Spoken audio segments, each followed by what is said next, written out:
Olá, hoje vamos falar sobre saúde animal, especificamente sobre a gumboro, uma enfermidade que está sempre no radar da avicultura. E quem vai conversar com a gente sobre o tema é Eva Runca, atual gerente de negócios biológicos da Phibro Saúde Animal. Ela é médica veterinária e tem mestrado em medicina veterinária preventiva. Eva, muito obrigado por conversar com a gente hoje. Oi, Anderson, obrigada a vocês aí do Portal da Avicultura Industrial. É sempre um prazer poder conversar aqui com vocês e compartilhar um pouco da experiência com todo mundo. Obrigada pelo convite. Nós que agradecemos, Eva. Para começar, eu gostaria que você falasse quais são as principais características da doença de Gumboro. Anderson, a doença de Gumboro, ela é uma doença causada por um vírus, e é uma doença que ocorre no Brasil desde a década de 70, final da década de 60 já tinha relato da doença de Gumboro. Ela costuma causar um quadro de imunossupressão, em alguns casos uma mortalidade muito severa, isso depende da cepa envolvida. Ela é uma doença bem complexa, porque o vírus, ele tem várias variantes, né? Eles têm algumas cepas variantes, e dependendo da cepa envolvida no caso, a gente pode ter diferentes quadros clínicos, desde um quadro suave de uma imunossupressão, sem nenhum dano aparente, até quadro de mortalidade que pode chegar até 40%, 50% do lote. Tudo dependendo da variante envolvida. Eu queria falar, essa doença já causou muitos prejuízos no passado no país, né? Sim, essa doença, ela quando foi diagnosticada aqui no Brasil, aí final da década de 60, 70, ela começou a trazer esses problemas com quadro de imunossupressão, com uma mortalidade não muito alta, e aí foi quando começou todo o processo de vacinação contra a doença de Gumboro, né? Essa vacina era feita através de vacinas vivas atenuadas. Porém, aí na década de 90, finalzinho da década de 90, a gente teve o aparecimento, né, o surgimento de uma cepa muito virulenta, que são as cepas do grupo G11, que é conhecido como a variante europeia. E essa cepa chegou aqui em São Paulo, e ela foi disseminada rapidamente pelo Brasil inteiro, e causava quadros de mortalidade severos, onde a gente tinha aí cerca de 50% de mortalidade no lote. Essa cepa, especificamente, ela não conseguia, as vacinas existentes no mercado na época, não conseguia combater essa cepa, porque ela era extremamente agressiva. E aí teve um trabalho muito grande de introdução de novas vacinas com cepas europeias, que foi exatamente essas vacinas que a gente conhece hoje como as vacinas Plus, ou vacinas fortes, ou quentes, que vão conseguir bloquear essa infecção pela essa cepa G11. Lembrando que as duas, né, tanto a cepa clássica quanto a G11 ou mesmo a G15, elas têm predileção pelo sistema imunológico da ave, principalmente pela bolsa de Fabrício, mas ela não ataca só a bolsa de Fabrício, né, ela comete outros órgãos linfóides, como o baço, como o timo, mas ela tem predileção pela bolsa de Fabrício, que é um órgão extremamente importante na ave, né, responsável ali pela imunidade primária. Então, o quadro, ele pode ser muito agravado quando tem outras doenças intercorrentes, porque como acontece essa queda do sistema imunológico, né, essa queda essa imunossupressão infecciosa, quando existem outros problemas intercorrentes, os prejuízos causados pela doença de Gumboro tendem a ser ainda maiores. Agora, quais são as características? Como que o avicultor consegue detectar? É possível ele detectar que as aves, um lote, está infectado com essa doença? Quando a gente tem a infecção pela cepa clássica, a gente tem um quadro aí de uma morbidade moderada, as aves costumam ficar apáticas, sonolentas, uma queda de rendimento, e é um quadro que é muito fácil de se confundir com outras enfermidades. Quando a gente tem um quadro por uma cepa muito virulenta, como é o caso das cepas do grupo G11, tem a mortalidade que acaba sendo o principal sinal, né, o principal alerta, que é essa mortalidade muito alta. E no caso das cepas variantes, principalmente a variante sul-americana, que é a G15, ela apresenta um quadro de imunossupressão branda, que passa desapercebido e ela acaba simplesmente só consumindo o nosso resultado. Se você não tem nenhuma outra doença intercorrente que vai agravar por conta de um quadro de imunossupressão, ele vai roubar seu resultado zootécnico e acaba não sendo fácil de diagnosticar. E esse é um gargalo importante quando a gente fala em doença de Gumboro, porque a doença que ela não tem um sintoma que chame muita atenção, como é o caso das cepas variantes G15, você acaba não se preocupando com ela, né? Ela acaba sendo boazinha dentro da granja e você não toma as precauções que deveria tomar, e isso acaba te consumindo e roubando resultado zootécnico. Então, quando a gente tem perda de resultado zootécnico, muitos fatores estão envolvidos nessa perda de resultado zootécnico, desde qualidade de matéria-prima, ambiência, mas também existe o risco aí de uma doença imunossupressora como é a Gumboro. A gente pode dizer que hoje a doença é controlada no Brasil? Anderson, quando a gente fala de uma doença controlada, dá a impressão que a gente pode abrir a guarda. E eu não acredito que para Gumboro isso aconteça. As cepas clássicas, realmente, a gente já não tem mais tantos relatos assim. A cepa G11, depois que chegaram as vacinas mais fortes, as vacinas Plus, e até mesmo as vacinas de nova geração, que é o caso das vacinas vetorizadas em imunocomplexo, elas conseguiram controlar bem a doença. Mas a gente não pode baixar a guarda. A cepa G15, ela continua sendo isolada com muita frequência nos plantéis, da América Latina. Essa é uma variante sul-americana.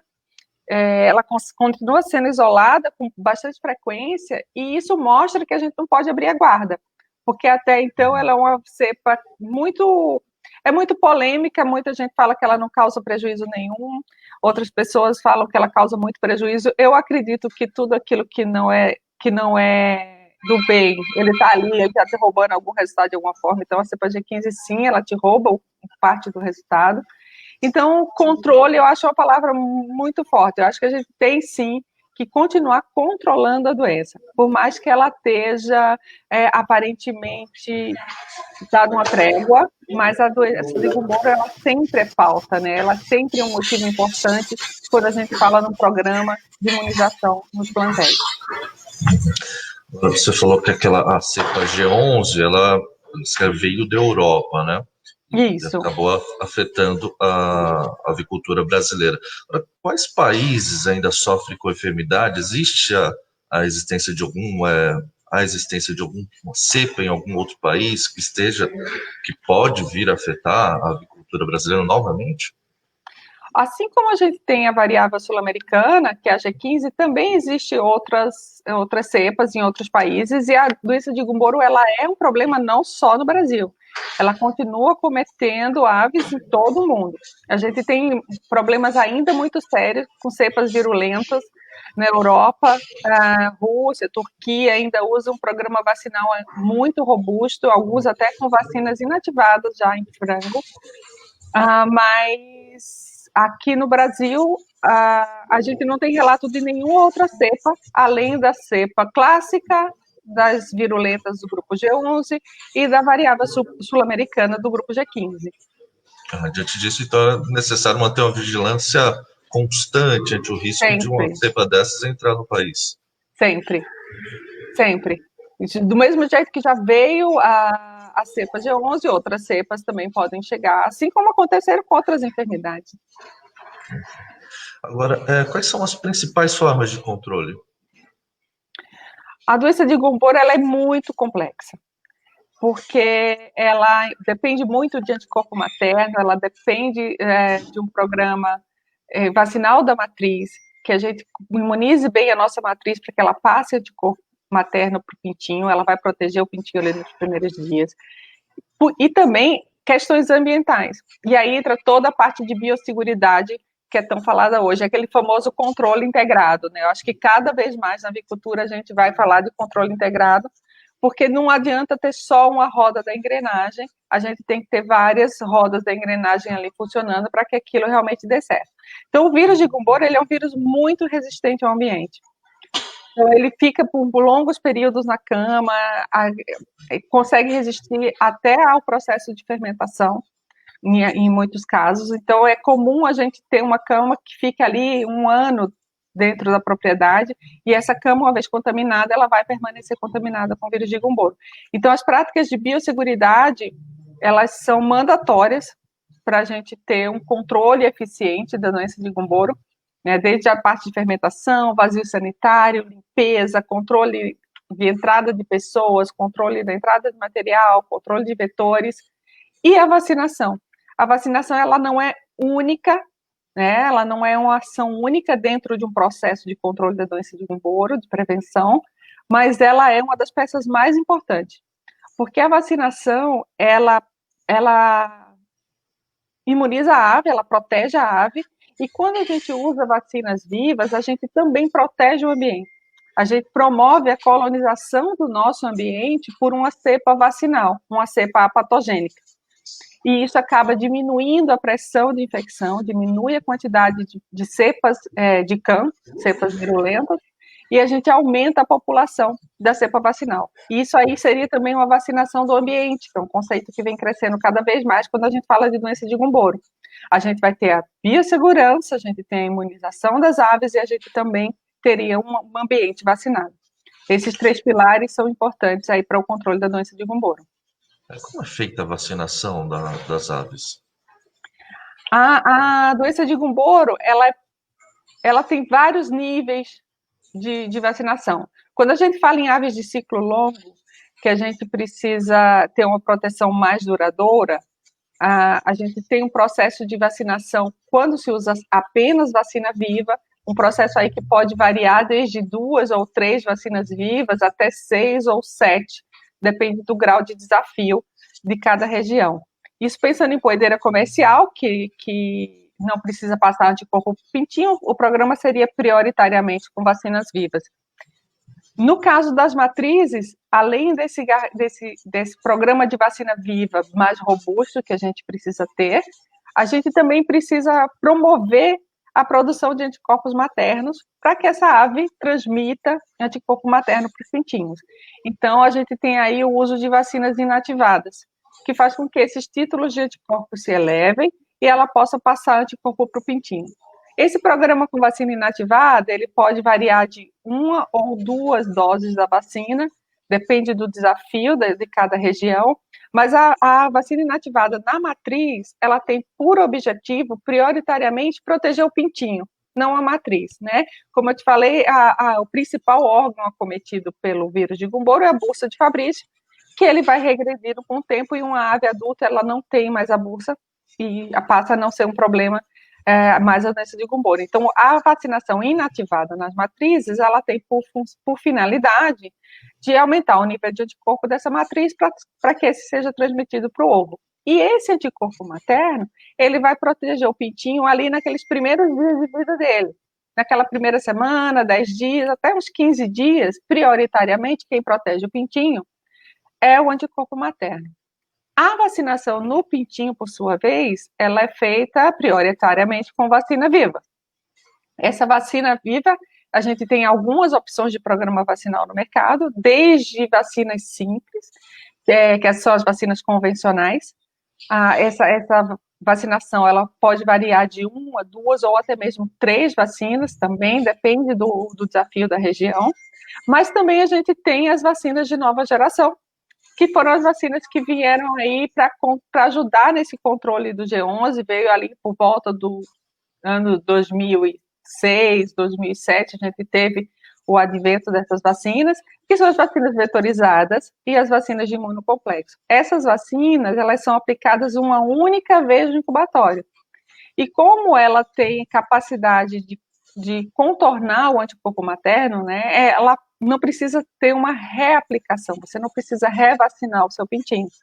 Então, quando a gente fala de uma vacina vetorizada, ela não sofre interferência do anticorpo materno e ela age sempre do mesmo jeito no pintinho, independente se o anticorpo materno está alto ou baixo. Quando a gente fala de uma vacina de imunocomplexo, ela vem recoberta, né, é um vírus que vem recoberto pelo anticorpo, e esse anticorpo vai se degradando à medida que o anticorpo materno também vai se degradando, e aí a vacina é liberada e funcionaria como uma vacina viva. E agora a gente está trazendo para o Brasil uma novíssima geração de vacina, que é uma vacina de vírus vivo, só que ela é uma vacina que tem a capacidade de formar o complexo imune, né, o complexo antígeno-anticorpo, usando os próprios anticorpos maternos. Então, essa já veio numa outra quarta geração de vacinas de Gumboro. É uma vacina que também tem a habilidade de ultrapassar, né, de contornar o anticorpo materno, porque ela forma esse imunocomplexo usando o próprio anticorpo materno, e aí sim, à medida que o anticorpo materno vai baixando, o vírus é liberado, migra para os órgãos linfóides, assim como a vacina de imunocomplexo, e começa a se replicar e promover a proteção na ave. Então, basicamente, hoje a gente tem no mercado esses três tipos de vacina, então, as convencionais, né, as vacinas de nova geração e agora essa vacina de novíssima geração. E no caso de vacina de aves de ciclo longo, principalmente as matrizes, a gente ainda tem as vacinas inativadas, que promovem a elevação do nível dos anticorpos maternos. Eva, gostaria de deixar um espaço para você acrescentar alguma coisa, algum comentário?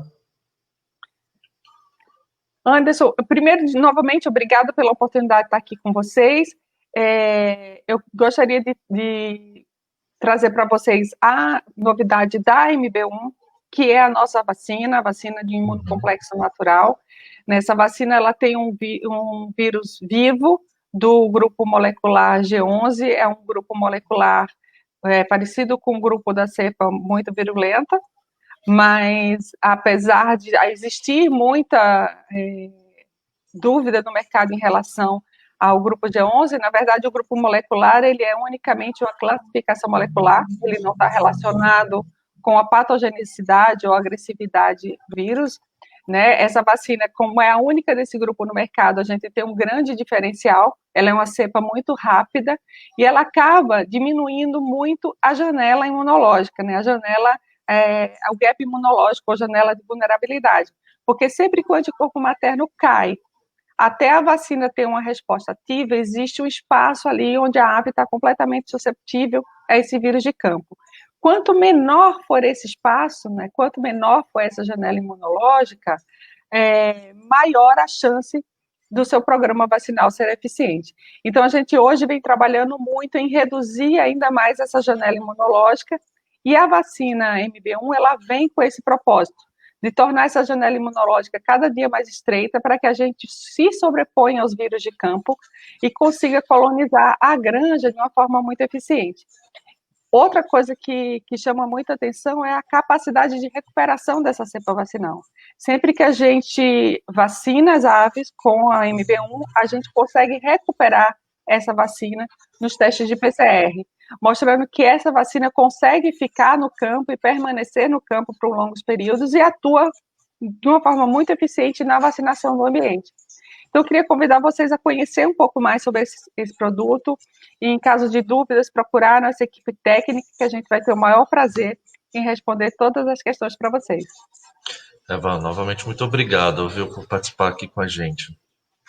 Obrigada, Anderson. Até a próxima. Até.